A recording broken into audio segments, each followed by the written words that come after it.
இந்நிகழ்ச்சி ஸ்ரீராமனின் அருளமுதமாக வழங்கப்படுகிறது.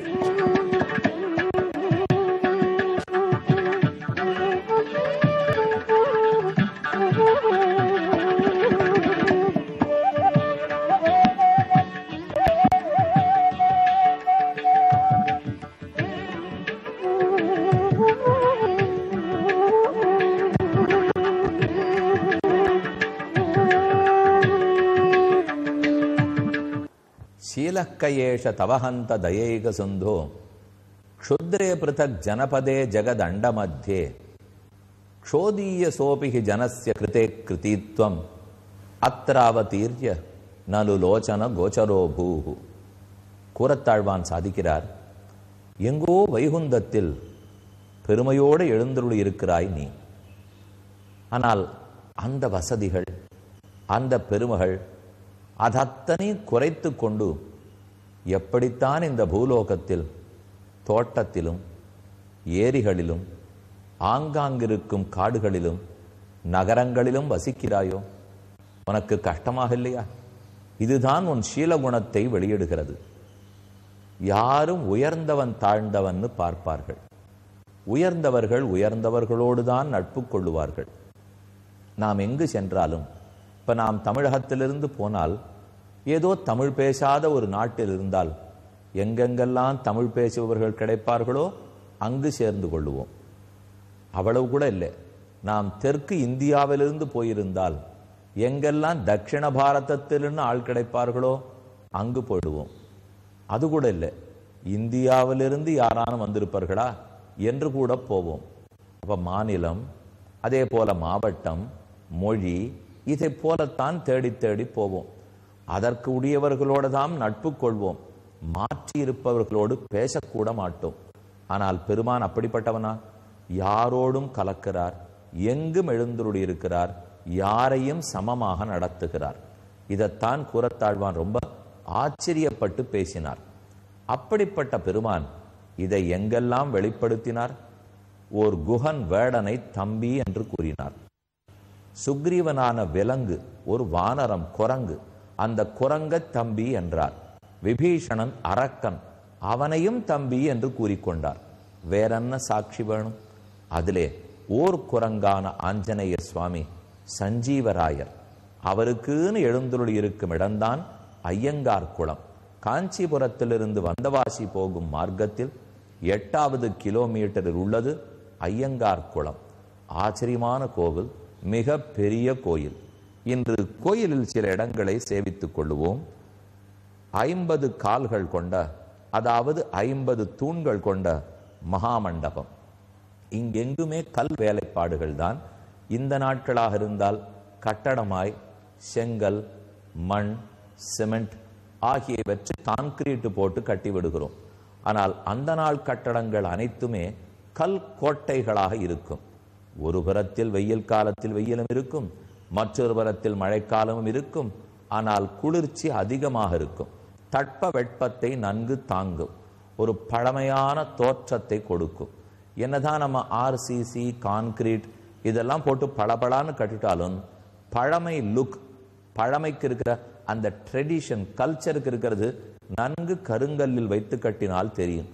எத்தனை 1000 ஆண்டுகள் ஆனாலும் அசையாது, எந்தவித தீங்கும் நடக்காது, என்னவான ஆபத்துகள் வந்தாலும் தாங்கும். அப்படித்தான் இந்த மண்டபங்களும் உள்ளன. அதற்குள் அர்த்த மண்டபம், அதற்கப்புறம் மூலஸ்தானம். இதோ இங்கிருக்கும் 2 மண்டபங்கள். நடுவிலே ஒரு பிராகார அங்கணம்.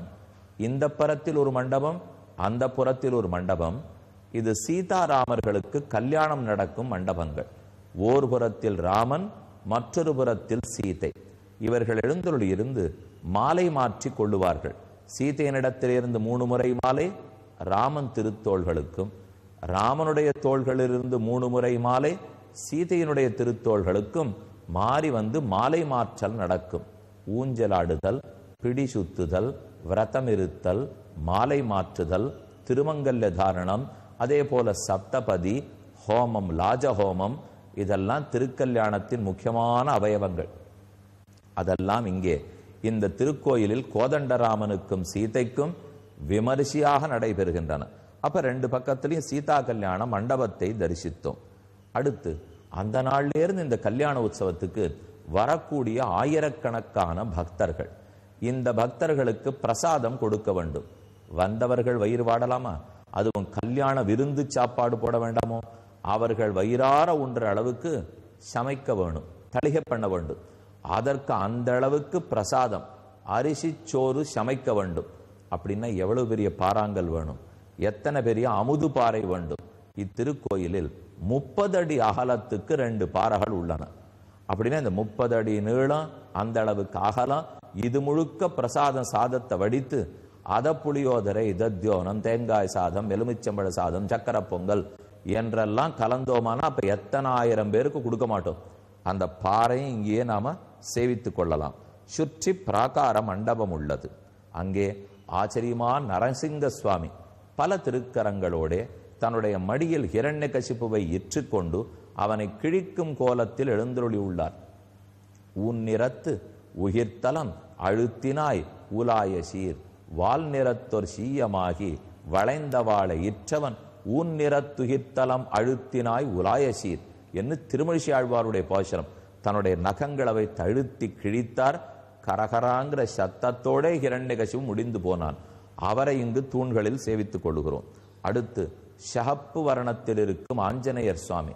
இந்த திருக்கோயில் ரொம்ப பிரசித்தமான சுவாமி. வடக்கெல்லாம் கூட ஷஹப்பு வர்ணத்தில் தான் இருப்பார். இந்த ஆஞ்சநேயர் இருக்கும் வர்ணம், அவருடைய திருமேனியில் சாத்தப்பட்டிருக்கும் சாந்து, அந்த சாந்தையே கூட நமக்கு பிரசாதமாக கொடுப்பார்கள். ஆஞ்சநேய சுவாமியும் சேவித்துக் கொண்டோம்.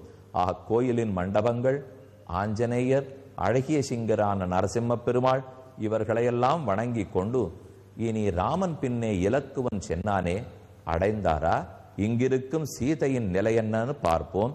அடுத்து 46வது சர்க்கம். ததா தயா பருஷமுக்தஸ்து குபிதோ ராகவானுஜா விகாங்க்ஷன் பிருஷம் ராமம் பிரதஸ்தேன சிராதிவ. இனிமே சீதையினுடைய சொல்லை தாங்க மாட்டாத லக்ஷ்மணன் வேகமாக புறப்பட்டார், ராமனை நோக்கி சென்றார். இதற்குத்தான் சந்தர்ப்பம் என்று காத்திருந்தான் ராவணன். தன்னுடைய அரக்க உருவத்தை மாற்றிக்கொண்டான். ஒரு அழகான தவ திருக்கோலம், தவ வேடம், பிக்ஷு சந்நியாசி ரூபத்தை ஏற்றுக்கொண்டான். பொய் சந்நியாசி, உண்மையான சந்நியாசி இல்லை. எந்தவித ஆசையும் துறந்தவர் இல்லை. அவர் உடுத்தி கொண்டிருக்கும் காஷாயம் உண்மையானதல்ல. இப்படி ஒரு கபட சந்நியாசி ரூபத்தை எடுத்துக்கொண்டான். பரிவ்ராஜக ரூபேண வைதேகீம் அன்பவர்த்தத தாமாசசாத அதிபல பிராதிருப்யாம் ரஹிதாம் வனே. தன்னுடைய அண்ணனும் இல்லாமல் தம்பியும் இல்லாமல், அதாவது கணவன் கூட பிறந்தவன் இருவரும் இல்லாமல் சீதை வருத்தத்தோடு நிற்கிறாள். அப்போதுதான் பிக்ஷு ரூபத்தில் சந்நியாசி ரூபத்தோடே வருகிறார். பார்த்தாலே வேறு ஒளி பொருந்தியதான ரூபம். சந்திருஷ்ய ந பிரகம்பந்தே ந பிரவாதிச்ச மாருதா சீக்கிர ஸ்ரோதாஸ்த தம் திருஷ்டுவா வீக்ஷந்தம் ரக்தலோச்சனம். கண்கள் சிவந்து போய் நீண்ட நெடிய உருவத்தோடே கருத்த வர்ணத்தோடே, கைகளில் பிரம்மதண்டம், மற்றொரு கையில் கமண்டலம், ருத்ராட்ச மாலை, அழகான விபூதி, இதெல்லாத்தையும் தரித்து கொண்டு ராவண கபட சந்நியாசி வருகிறார். அவர் வந்தவுடன் அந்த இடத்தில் இருக்கும் காற்று வாயு பகவான் பயந்தார். பூமி நடுங்கிற்று, நெருப்பு அணைந்து போயிற்று. இனி இவருக்கிடத்தில் நாம் எங்க போவோம்? ஏற்கனவே லங்கையில் நாம் ஓடுவதில்லை. லங்கையில் நெருப்பெறிய வேண்டுமானால் ராவணனின் அனுமதி வேண்டும். காற்று வீச வேண்டுமானால் ராவணனின் அனுமதி வேண்டும். சூரியன் உதிக்க வேண்டுமானால் இவன் அனுமதிக்க வேண்டும். அந்த பூதங்கள் எல்லாம் பயந்தன. உபதஸ்தேச்ச வைதேகீம் பிக்ஷுரூபேண ராவண அபவ்யோ பவ்யரூபேண பர்த்தாரம் அனுசோச்சத்தேன். தன் கணவனின் நிலையன்னான்னு கலங்கி இருந்த சீதையினிடத்தே இயற்கையில் பணிவே இல்லாத ராவணன் பணிகிறா போல நடந்து கொண்டு போனான். தேவியனிடத்தில் பணிந்தா போலே வணக்கத்தோடே நின்றான். உபதஸ்தேச்ச வைதேகீம். அப்போது திருஷ்டுவா காமசராதித்தா பிரம்மகோஷம் உதீரயன்னு அப்ரவீத் பிரஸ்ருதம் வாக்கியம் ரஹிதே ராட்சசாதிபா. அவளை பார்த்தவுடன் காதல் வயப்பட்டான். தவறான காமத்துக்கு ஆசைப்பட்டான். அவள் மாற்றானின் மனைவி, தெரிந்திருந்து ஆசைப்படுகிறான். அப்ப பெரும் அனர்த்தம், பெரும் ஆபத்தை இவனாக விலைக்கு வாங்குகிறான் அர்த்தம். எங்கேயானு போயிட்டு இருக்கிறத நாம விலை கொடுத்து ஆபத்தை வாங்கிட்டு வரலாமா? புலனடக்கம் இல்லாமல் போனால் அழிந்தே போவோம். பிறர் பொருளுக்கு ஆசைப்படுவதோ, பிறர் மனைவிக்கு ஆசைப்படுவதோ, பெருமானுடைய சொத்துக்கு ஆசைப்படுவதோ, இது இத்தனையும் நேரே நரகத்தை கொடுக்கும். அவனுக்கு தெரியாதா? சாஸ்திரம் படிக்காதவனா? ஆனா எத்தனை மெத்த படித்திருந்தாலும் நம்முடைய பேராசை, நம்முடைய காமம் நம்மை அழித்து விடுகிறது. அங்குதான் நம்ம ஜாகிரதையாக இருக்க வேண்டும். நிறைய பணக்கார வச்சிருக்கார், பணக்காரர், பெரும் பதவியில் இருக்கிறார், மெத்த படித்தவர் என்றெல்லாம் சொல்லிவிட முடியாது. நல்ல பண்பாளரா, ஒழுக்கமுடையவரா, புலனடக்கம் இருப்பவரா, இது கொண்டுதான் ஒரு மனிதனை எடை போட வேண்டுமே தவிர மற்றவற்றை கொண்டு அல்ல. இதோ இத்தனை படித்தவன், எவ்வளவு வரங்களை எல்லாம் வாங்கி வச்சிருக்கிறவர், தவம் புரிய தெரிந்தவர், ஆனால் மாற்றான் மனைவியை விருப்பப்பட்டு விட்டார். ராவணன் பேசுகிறான், தாம் உத்தமாம் திரிலோகானாம் பத்மஹீனாமிவ ஸ்ரீயாம் விப்ராஜமானாம் பபுஷா ராவண பிரசசம்சஹ ஹ்ரீஹி ஸ்ரீஹி கீர்த்தி சுபா லக்ஷ்மீர் அப்சராவா சுபானனே பூதிர்வாத்வம் வராரோகே ரதிர்வா ஸ்வைரச்சாரிணி. ராவணனுக்கு தோணுகிறது, மகாலட்சுமி தன்னுடைய தாமரையை விட்டுவிட்டு எழுந்து நடந்து வந்திருக்கிறாள் போலும், அவ்வளவு அழகுடன் இந்த பெண் விளங்குகிறாளே என்று நினைக்கிறார். அப்ப மகாலட்சுமி எழுந்து வந்திருக்கிறாள்ங்கிற நினைவு வந்தவுடனே விழுந்து நமஸ்கரிக்க வேண்டாமோ? அதுதானே ஒருத்தனுக்கு உண்டான நல்ல பண்பு. ஆனா அப்படி செய்யாமல் ஆசைப்பட்டு பசப்பு மொழிகளை பேசுகிறான். ஏ தேவி, நீர் யார் இந்த காட்டில் தனியாக இருக்கிறீர்? ஸ்ரீ மகாலட்சுமியா, பூமாதேவியா, நப்பின்னை நீளாதேவியா, நீர் யார் என்று கேட்கிறான். சமா சிகரிண ஸ்னிக்தாக பாண்டுரா தசனாஸ்தவ விஷாலே விமலே நேத்ரே ரக்தாந்தே கிருஷ்ணதாரகே. அதோ ஆகாயத்தில் ஒளிவிடும் நட்சத்திரங்களைப் போல சிரிப்புடையவளே, மலர்ந்திருக்கும் தாமரை போன்ற கண்கள் உடையவளே, கைகளில் தாமரை பிடித்திருக்கும் லக்ஷ்மி போன்றவளே, உன்னுடைய அனைத்துமே அழகாக உள்ளன. உன் பேச்சோ, சிரிப்போ, மேனி அழகோ, உன் பண்போ அனைத்தும் அழகு. இந்த அழகு ஈர்க்கிறது சரி, ஆனால் இந்த கோரமான நீ எங்கு வந்து சேர்ந்தாய்?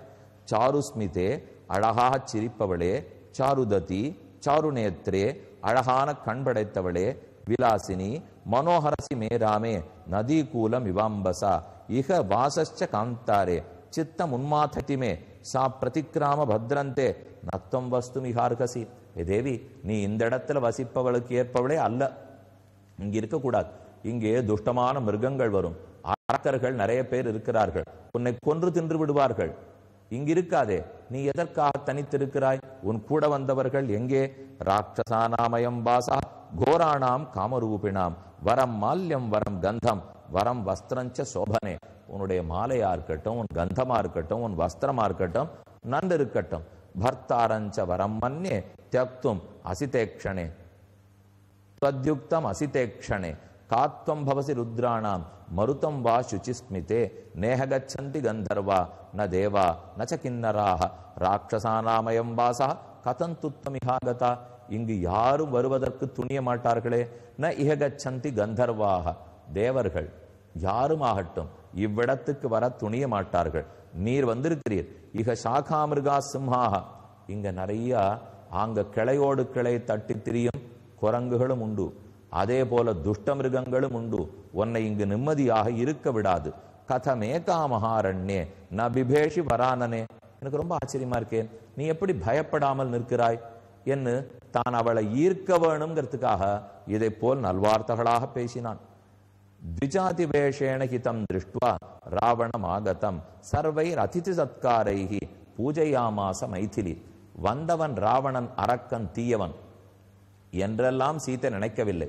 வந்திருப்பது நல்ல தவ வேடத்தில் வந்திருக்கிறான், சந்நியாச வேஷத்தில் உள்ளார். சந்நியாசிகளுக்கு நாம் முதலில் மரியாதை செலுத்த வேண்டும். 2, தெரியாத இடத்தில் தெரியாதவன் வருகிறான். ஆனாலும் சீதைக்கு தர்மந்தான் ஓங்கி நிற்கிறது. ஏற்கனவே கணவன் எங்கேன்னு தவித்து கொண்டிருக்கிறாள். தவிப்புக்கு நடுவிலும் தர்ம சிந்தனை தான் ஓங்கி நிற்கிறது. வருபவனுக்கு உபச்சரிக்க வேணுங்கிறதுக்காக அமர்வீர், இந்தாரும் இது உமக்கு தீர்த்தம், அன்னம், பானம் கொடுக்க வேண்டும். விருந்தாளிக உபச்சரிக்க அர்க்கியம், பாத்தியம், ஆச்சமனியம் சமர்ப்பிக்க வேண்டும். உபானியாசனம் பூர்வம் பாத்தியேன அபிமந்திரியச்ச அப்ரவீத் சித்தம் இத்யேவ ததாதம் சௌமிய தரிசனம்.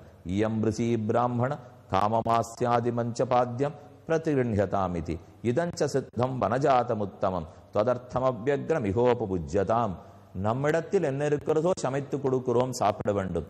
நீர் பல கேள்விகளை அடுக்கினீர். நான் ஏதோ சில பதில்களாவது சொல்ல வேண்டாமா? ஏன் தனித்திருக்கிறேன், நான் யார் என்பதை சொல்லுகிறேன் கேளும். ததசுவேஷம் மிருகயாகதம் பதின் பிரதீட்சமானா சகலக்ஷ்மணன் ததா. தான் மானின் பின்னே போன கணவன், அவனை காப்பாற்றச் சென்ற இலக்குவன், இவர்கள் நிலையென்னவோன்னு நினைத்து கொண்டே உண்மையான தன்னை பற்றி ராவணனிடத்தில் பேசத் தொடங்குகிறாள். கேட்போம். இந்நிகழ்ச்சி ஸ்ரீராம்